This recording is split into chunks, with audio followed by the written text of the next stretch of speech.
Who are you really? And why is it so important to know?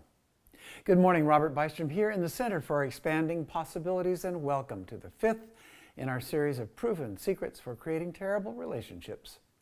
Now, to review the proven secrets thus far, we looked at the problems that believing love comes from other people can create. Then we saw how broken agreements and compromising integrity erodes trust and credibility. Then I talked about how boredom and not knowing how to use your curiosity creates the appearance of boring people. In the last video, I talked about how anger is energy which needs to move, and that either a person moves it deliberately or it will move on its own. Either way, the energy will move. Now, every one of these topics, including the topic for today, they're big topics, and I didn't say everything about anger or love or boredom and curiosity. No, these are huge, huge topics. I'm just touching on them right here. So, for today, pretending to be someone that you aren't. Now, we all invent personalities. That's what a personality is. It's a persona.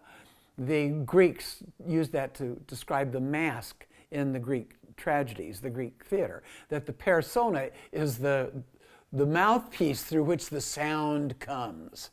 So that's what a personality is. It's the mask through which our voices are amplified, so the audience can hear better. So, by the way, multiple personality syndrome refers to everyone I know. Not bad, not good, we all do it. People normally build their collection of personality masks around one main character, which is another mask or persona. I call them invented personalities.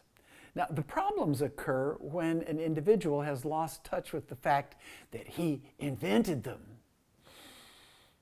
Early in life, I realized that I needed to learn how to get along, because that's how you get the goodies, the gold and the girl.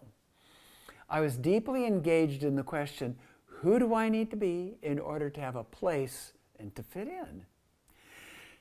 And then a girlfriend in college, out of sheer frustration, asked me, she actually told me, Bob, just be yourself. And I argued that this was me, this is who I was, there was nothing deeper, there was nothing more to this, that this is just the way I am. This is who I am. And then I got a glimpse of the fact that I was arguing for something that I didn't necessarily believe. And I saw like a crack in this self-identity. So the obvious question then is, who or what is behind the mask? Who's been there all along, hiding behind different acts and personalities, yet wanting so desperately to be heard? And why all the masks and personalities in the first place? So I learned very early on that there was something unspeakably bad about me, so I needed to engage in an endless battle between the good me and the bad me, and that's where I created the masks, because I didn't want you or other people to have any inclination of what was really true about me. See, the story that I learned was that two people thousands of years ago disobeyed their master, and for that I am being sentenced to death. The story goes that what I am carrying is repugnant enough to the great Creator for him to reject me and cut me off from the love he has for everything else. So the question became, who do I have to be in order to win the Creator's love? I certainly can't be myself and follow my own inclinations and interests and pleasures. I definitely had to curb this sex thing, because whatever was wrong with me definitely included my penis. I remember the day when I was 12 years old, looking in the mirror, and I saw someone for the first time who was actually someone. I was wearing a red long sleeve shirt and a white t-shirt underneath, and I looked cool. I looked like the guys in the advertisements in the magazines. I looked like I could be one of my sister's friends. And that was the day I invented Bob Bystrom. Took me a long time to do some unraveling. And it wasn't until I was in my mid-20s that I came across the book on the taboo against knowing who you are by Alan Watts. It's also just called The Book. Now, of course, there's a taboo on you and me knowing who we are, because people who express that fundamental level of curiosity are dangerous because they are more difficult to control.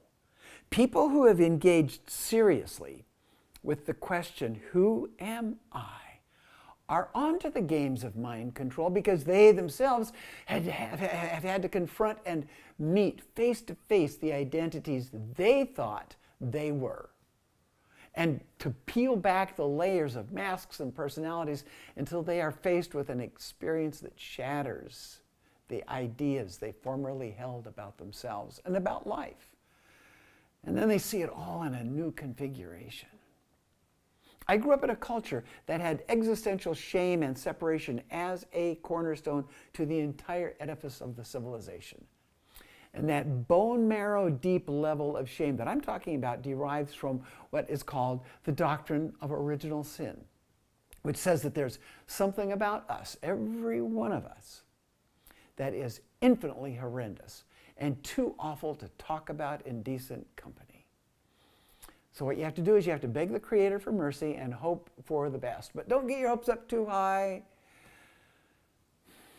The separation and the walls we build and rebuild are about hiding what we believe is our unworthiness and our flaws and defects.